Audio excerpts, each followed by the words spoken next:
The climate between different places can vary enormously. Vladimir Köppen has come up with one of the most famous climate systems. He proposed 5 main climates. He started at the equator. Here the sun is a high angle and is therefore high at the sky. This makes it very warm around the equator. In one of the other explanations you have already learned that there is often a low pressure area around the equator. Because of the low pressure area it often rains. At and near the equator we find the climates that are warm and wet. Köppen gave these climates the letter A.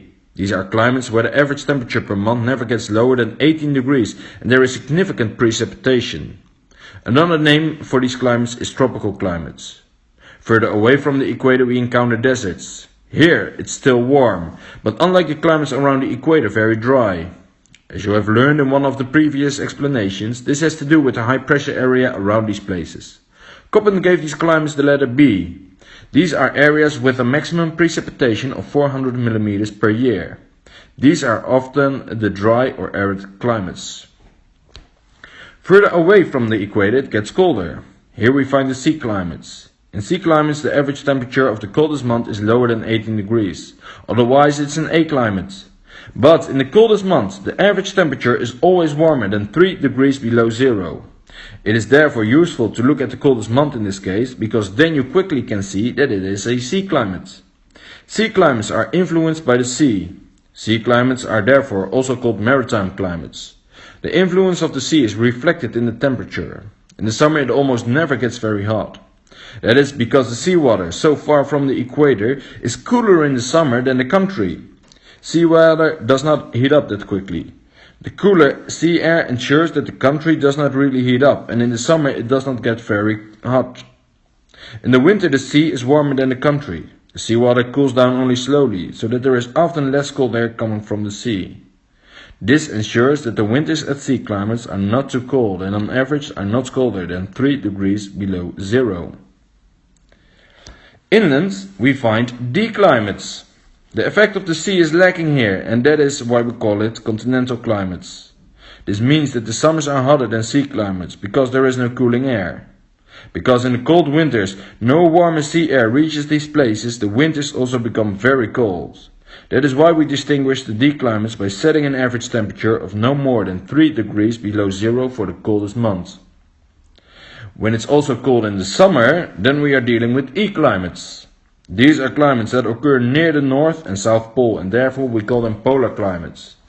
The limit in these climates is in the hottest month. It can be up to 10 degrees on average. Is it warmer in the hottest month, then it is a D climate. Although the 5 different climates are a good layout, it's not very specific yet. The area where a certain climate is present is very large, and there are usually large differences in such areas. That is why Vladimir Köppen has divided the climates into various subclimates. Within an E climate, for example, there is a distinction between an EF climate, where the average temperature never exceeds 0 degrees Celsius, and ET climates, where the average temperature in the summer is between 0 and 10 degrees Celsius. In areas with an EF climate it therefore always freezes and the bottom is covered with snow. Nothing grows here.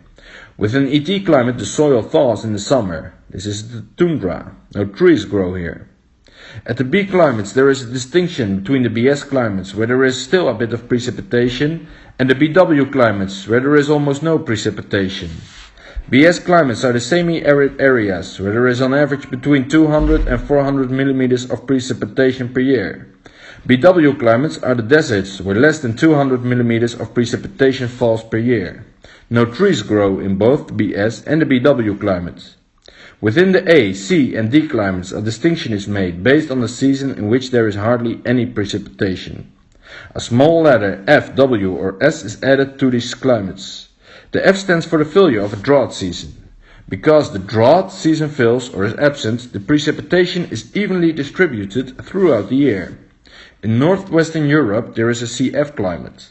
There is a C climate and the precipitation is evenly distributed throughout the year. At places around the equator there is often an AF climate. It is tropical and it rains all year round. A W as a second letter means that there is a winter drought. For example, we find this at places that are slightly further away from the equator. Here in the summer there is a temporary low pressure area which makes it rain. In winter that low pressure area is absent, making it dry. These are the AW climates. For example, we see CW climates in China.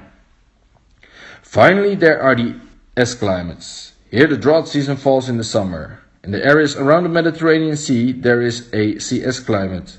Because it is dry in the summer, we like to go there to celebrate holidays. AS climates are climates with a summer drought. These are rather rare, because in the tropical climates, which are around the equator, there is often a low pressure area in the summer. That is why a summer drought is rare. By dividing the world into these climate areas, it is quickly clear which climate we can expect on certain places.